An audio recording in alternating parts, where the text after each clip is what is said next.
Tufanya kama Mama Kingston, hapana. Relax. Let's tufanya tu kama Brenda Jones.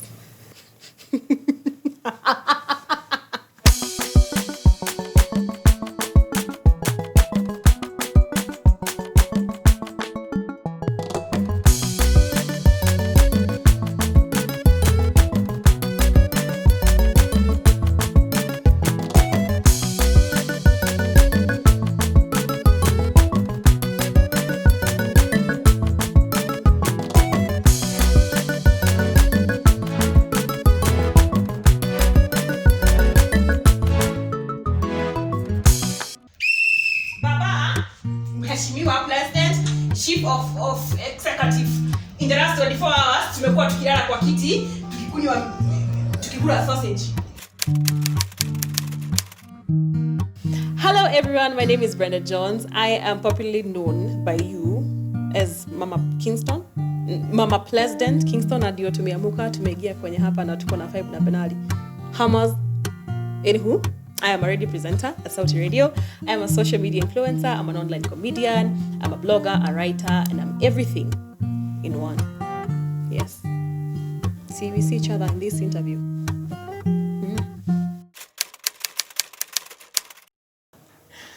One of my best moments in 3 years of comedy is when plezdent Kingston blew up. I had, of course, been doing this thing for like 1.5 years before that time. So when plezdent Kingston blew up and everyone was sharing, everyone was talking about it, all media houses, newspapers, radio stations, everyone was talking about it. Even people from abroad would call me and tell me they've seen this video being shared somewhere. It was the greatest moment of my life. Yani, I've never felt that appreciated by the world. I've never felt that. Well, I'm a person who loves attention. So when that happened, by default, I felt, this is it. This is my moment. I was shining. And yeah, so that was one of my highest moments. My most lowest, at the end of the day, it reflects on the person I am before it is a character, Mama Kingston. So when I went down on depression last year, October, that was one of my lowest moments because I was not even able to create content. And I felt like my brand was going down. I felt like my comedy was not being appreciated anymore. So I could say that was one of my lowest moments. And I've experienced all sorts of things. For me to be like in comedy for 3 years and maybe TV for 5 years, I have experienced everything an artist needs to experience. From fraud people stealing your money, to people not following contracts, to being told I'm a woman and I won't make it, being asked for sexual favors by people for you to get a job, being paid peanuts, kufungiwa how as an artist, yet to go kwa TV, guys are staying high on the streets but umefungiwa nyumba. I think I've experienced all sorts of things. But at the end of it all these things make you a better person. And if you are passionate about walking to greatness, you turn all lemons to lemonade and add a bit of honey and you move. Yeah. So apart from comedy, I am currently on a mission to fight for rape victims, and I have recently started a foundation called the Brenda Jones Foundation. It's a foundation that fights for the rights of anyone who's ever gone through sexual assault, rape, whatever you may want to call it. So whether men or women. And of course, I've partnered with the one and only Ernest Wamboye, who is dealing with the males who've gone through this, because even dudes actually talk about it and they go through it all the time. So my focus now is on the women, and yeah, God has been faithful. We've found a home somewhere around Nairobi, whereby for those girls who cannot stay at home, because sometimes the person who is molesting you is your dad or your brother, and this is the person who's supposed to be your help, supposed to be your protection, yet this is the person who's taking away your peace. So for those girls who cannot stay at home, we found a home at Ngong Road, whereby you can stay there. We are working towards getting sponsors to help us with everything that the girls may need, may it be sanitary towels, bed sheets, mattresses, whatever, that will keep the girls safe. And yeah, so Brenda Jones Foundation was created out of a place of pain and experience, and of course, turning my lemons to lemonade. I am a rape warrior. I don't call myself a rape victim anymore. I think I am a warrior because I am standing up for the voiceless. I'm the voice of reason for those who've gone through what I've gone through. The main situations or scenarios, I can say, are 3 that really got me to a place of pain and depression and even self-harm. But luckily, I'm here and I'm standing. So the Brenda Jones Foundation is from a place of experience. It's because I know the pain that comes with being raped. I know what it means to sleep and have nightmares of those people doing whatever they did. And a place of questioning yourself, was it my fault? Was it me? Is it what I was wearing?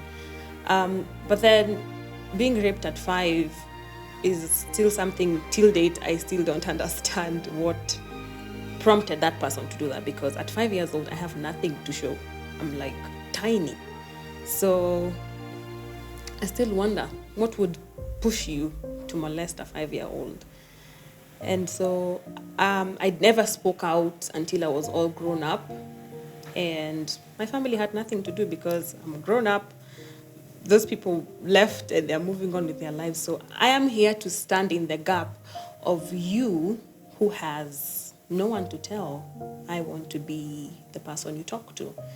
And so I come to you as the Brenda Jones Foundation. I have people who've stood with me. I have therapists. I have the lawyers. I have people who are standing in to even see justice come to pass. Because even if we're dealing with your mental health, we've not stopped the rapist from raping somebody else. So our point is, let's see justice go to that person.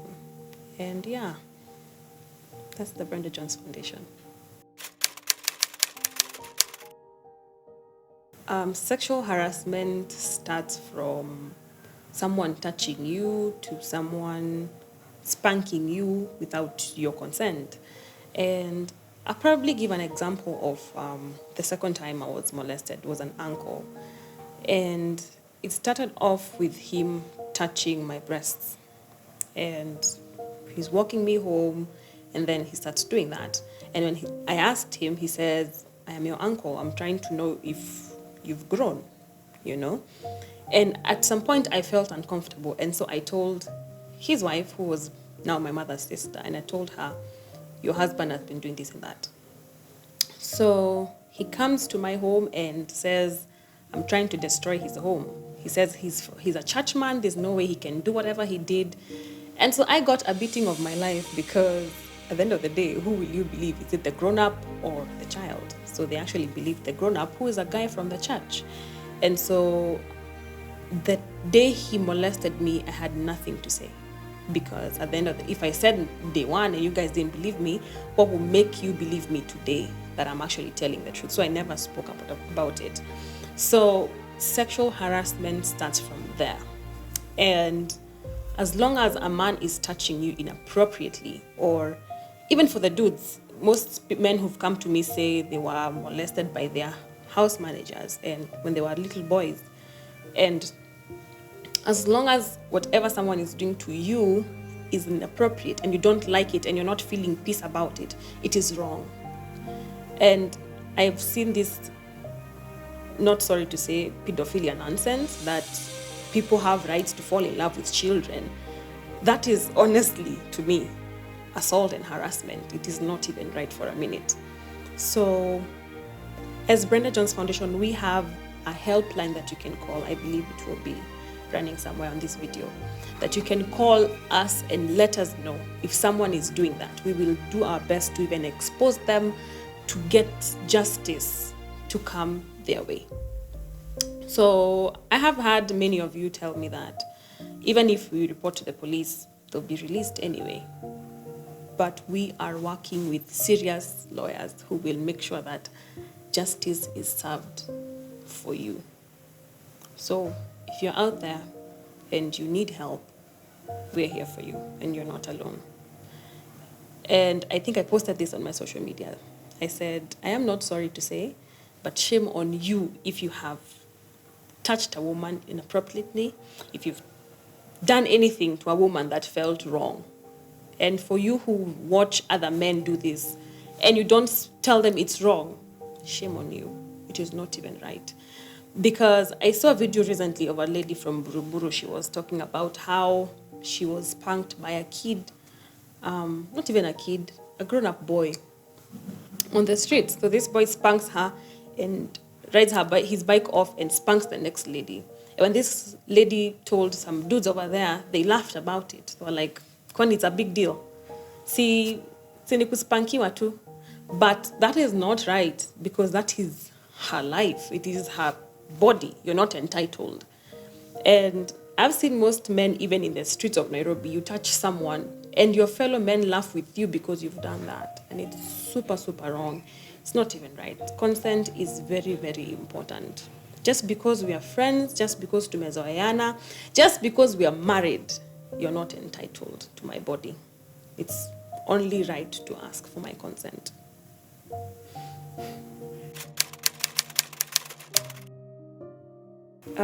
What can men do to help in this? I think this takes us back to our parents. How are we raised?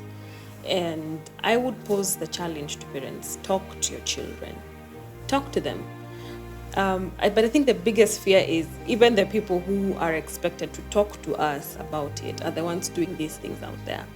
So we have access to social media. We have access to all the knowledge that we can get in the world. I mean, talk about these things. Men, when you sit down, it's not always about she has a big butt or she's pretty or she has nice boobs.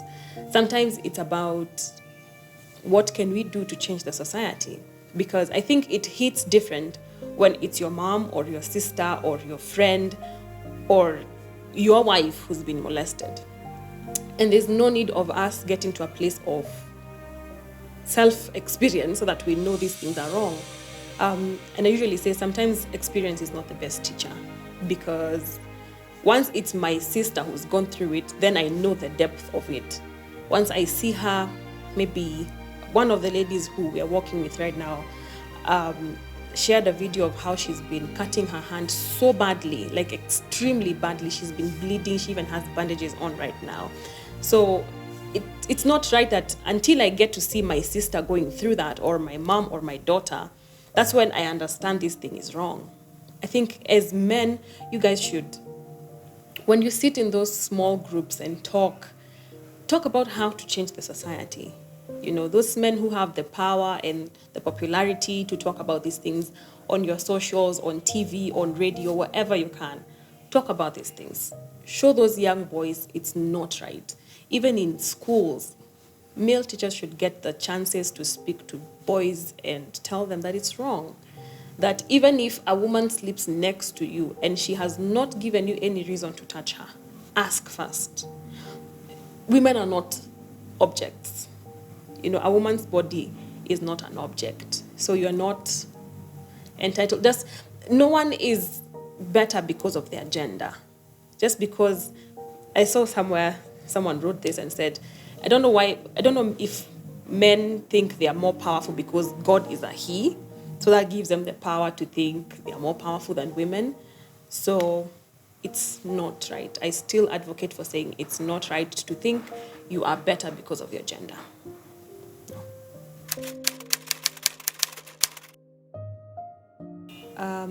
As women, we need to know that there's no safe space. Like, there's nothing you can do to stop a rapist from raping you. So we need to be very careful with the places we go to. And I think there's one gift that God has given women, that's the instinct. Like, we can tell going left is wrong and going right is right, you know. And so we need to listen to those instincts more. We don't just assume because someone is smooth with their words and they're nice, that's it, and we can trust them like that. Let's normalize listening to our instincts and not focusing on sinaenda tu 30 minutes alafu nirudi. In those 30 minutes, a lot can happen and your life can change in 30 minutes for sure. So women, we are fighting so many battles. We need power, we need privilege, positions in the society, and maybe people think we don't deserve that. So people will do everything to put us down, and the story from Kakamega of the lady who actually, let me just be very, very, very real. This woman opens up the girl's legs for the man to rape her. So even fellow women are our enemies. And that even gets me more scared to say there's something we can do, because there's nothing we can do. Just listen to your instincts, be sure before you just trust anyone, because it's not really safe. And now to men, once again, I don't know what gets into a man for them to think they can actually take advantage of a woman, but I could say this, don't make a woman fear you. Just don't do that. I think I'm one of the people who at first struggled so much with even staying in my own home with my own relative, because I'm like, my relative has done this before. Another one has done this before. What stops this one from doing this?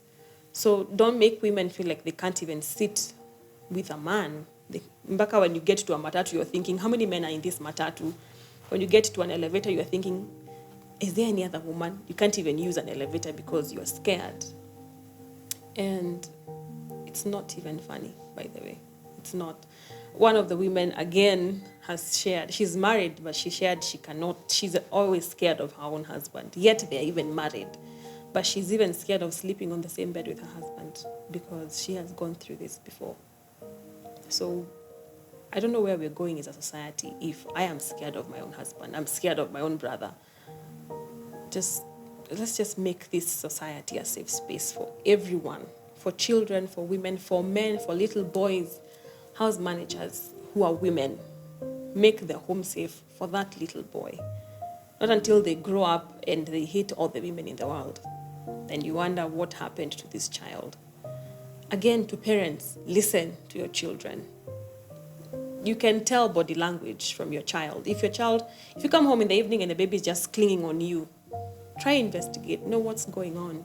Just let's make everything safe for everyone. Yeah. It is not everyone who will come out strong. I could say I'm among the few who have stood out and turned our lemons to lemonade, and we are now serving the world that lemonade. But that's not to say that I'm always okay. It is not to say that I never remember these things. I do. And I still do therapy because sometimes it gets overwhelming. For those people who are close to me, they know. Last year around October, I think the deepest depression has ever taken me. It actually hit me quite good October, November last year, and I got to self-harm, and I would cut my hand very much. I don't know if I can still show scars, but I really got to that place. It's not that this is any easy for me, no, especially when I read your stories and I go through all those dramatic things you guys have gone through. I can relate to a place of pain, not just a story, but I can relate. I remember 2 weeks ago when I first shared about this whole thing, I had seen a video on Twitter, and it was of a young boy being raped by a friend. I think that boy must be 2 years old or less. And someone tagged me under that post and said, Brenda Jones, you have the voice. What are you doing about it? And I shared a whole string of Insta stories, being very emotional, because I could understand that child at a place of pain, not just looking at it and feeling, oh my God, it's traumatizing, but feeling, I have felt this before. I don't know how best I can tell you that I feel your pain, but I do. I have been shut down. I have been insulted. The moment I shared my story last year on TV, people on Facebook insulted me and said, "You enjoyed it. I'm sure you did. Did you get an orgasm?" Such harsh comments. And I wasn't sharing to show my weakness, actually. I was sharing to show that I went through something traumatic, but I am still standing. And sometimes it's hard to even say, this comedian went through pain. But then my laughter comes from a place of pain. The source is a place of pain. And I am here. I'm accessible. If you would like to talk to someone, reach me. Just send your DM. If you're scared of DMing the foundations page, DM mine. And of course, I have people who will be ready to stand with you. 2 days ago, I was crying because this whole thing is very overwhelming for me. I'm listening to so many stories. I'm trying to understand everyone. I'm trying to be there for everyone. And I'm also trying to be there for myself because I also need to be strong for me. And one thing that I have just remembered to say now is family sometimes will shut you down because they are trying to protect the family name, quote unquote. And I'd say this, my mental health comes before the family name. So when you shut me down not to talk about it, you are destroying my mental health. You are not protecting the family name. And there is no shame in speaking. There's no shame in saying, I need help. Everyone needs help. There's no shame at all in saying, I am not okay. I need to talk to someone.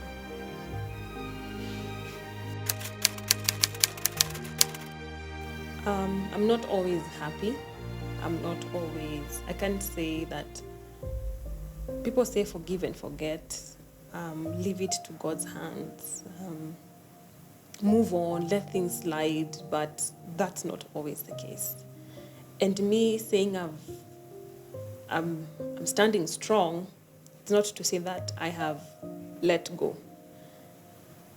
I sometimes still cry. I sometimes remember everything and I cry and I break down. What do I think about all the men who've assaulted me or the men who've molested me? I am bitter. I am very, very bitter. For my first uncle, he's married now and has his own children.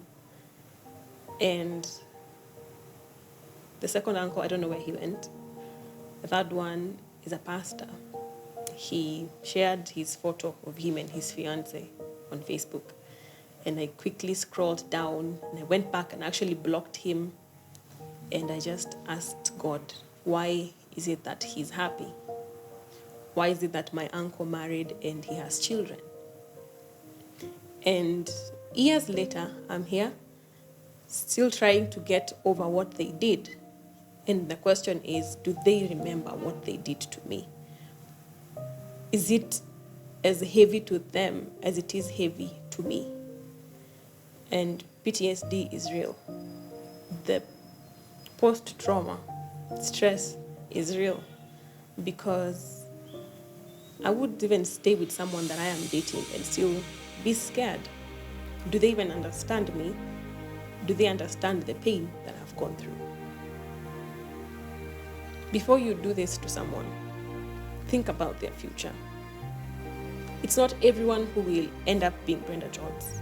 It is not everyone who will end up being a comedian and making the world laugh. Some people will commit suicide. Some people will be very bitter with life. Some people will go into drugs and some will die of depression. It's not always going to be better. And even sometimes I'm not able to go for those family functions because I cannot even look at that person because I'm wondering what goes through his mind when he sees me. What, like that Pasi, wherever he is, he obviously sees my content. What goes through his mind when he sees that? That he lied to a 19-year-old and did what he did in the name of being a pastor? An uncle who raped me at 5 years old. What did he see that pushed him to do that? I am bitter. I'm not even okay sometimes. Because reliving those moments in my mind is beyond pain. It's like having a wound and just scrubbing that wound off with a knife. It's extremely painful. Rape goes beyond a physical thing. It goes beyond an orgasm. It goes beyond pleasure. And just remember that pleasure is one-sided. The other person does not feel the same way about you. It will hurt them today, tomorrow, and forever. You're messing up with mental health. You're messing up with self-esteem. You're messing up with self-confidence. You're messing up with self-awareness, because this person may always be determined by their pain. I was defined by my pain for so long. And I remember my friends narrated a story for me one time. We were having a party with my friends and we got drunk. And when I got extremely drunk, I started saying, I am a man. I am strong. I can defend myself. And my friends were narrating the story the following day, and I'm thinking, why was I saying that? Just to sit with my therapist, and she tells me that is a defense mechanism. You are trying to defend yourself because you didn't want the men in the room to think you are weak. And that is, I'm not a man. I am not a man whatsoever. I am a woman. I am beautiful. I am talented. But for me to even have such a defense mechanism should tell you a lot about what those people did to my self-esteem, to me knowing who Brenda is. So I will conclude by saying this. You are not alone. It is not your fault that it happened. The pedophile is a sick one. And you can get out of this. It is not, the end is not death. There's so much life can offer. Don't let your past define who you are. There's a whole other person behind that pain that you need to find. I think right now I know what I hate and what I love. Yeah, so I know what makes me comfortable, what doesn't. Today, if a man touches me inappropriately, I'm able to tell them, I did not like that. That is not who I am. Don't ever do that again to me. And so I hope you get to that place as well. And just know you will not walk alone. There's God by your side, and then there's Brenda Jones Foundation. And we're here for you. Yeah. My social media handles on all social media platforms is Brenda Jones, and the foundation social media handle is Brenda Jones Foundation. We have a website, we have a helpline that you can call us on. Should be running somewhere on this screen. So yeah, you can reach us from our DMs to our helpline to WhatsApp, whatever. We have everything ready just for you.